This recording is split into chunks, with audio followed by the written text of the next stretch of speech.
A while back, I kept waking up in the middle of the night. I would hear these noises, these scratching, tapping sounds. I tried to ignore them. I thought it must be a bird on the roof. In fact, there was one time I went outside at 3 a.m. to look, and I didn't see anything on my roof. I still tried to ignore it, thinking, well, it's got to be nothing, until finally I realized I needed to do something about this.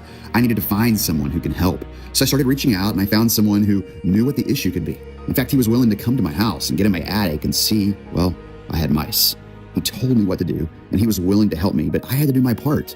Was I willing to receive help? Was I willing to listen?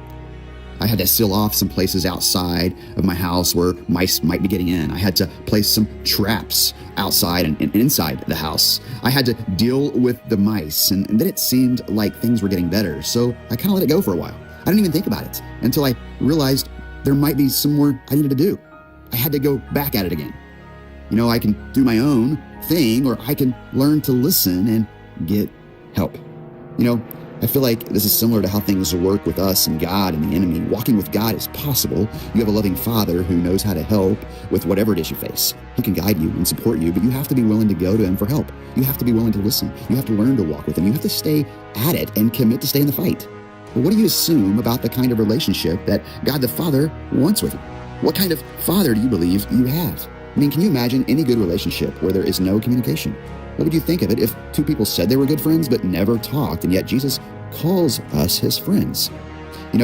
God desires and wants a conversational intimacy with you. He is a loving Father. And can you imagine a loving Father who really never talked with His kids? Jesus said in John 10, "We're His sheep, and the sheep hear His voice." But most people, a relationship with God doesn't involve listening. They only talk, they rush through their prayer, they only go to Him in crisis, they have big questions, or they don't even ask, or maybe they pray wimpy prayers.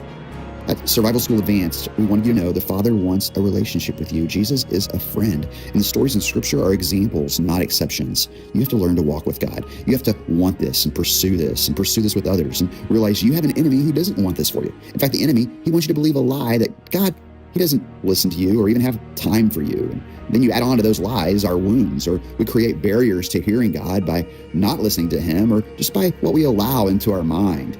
Pursue a living and loving relationship with the Father who wants to walk with you and speak with you. Get to know the sound of His voice. Practice this with others. Hearing from God doesn't always come easy. Don't quit, and understand there are several ways He can speak, whether it's Scripture or through nature or feelings or visions or music, or maybe just sometimes through others or with others. Listen with others. Test it against Scripture. Try this out. Hearing from God flows out of your relationship with God. Learn to walk with Him.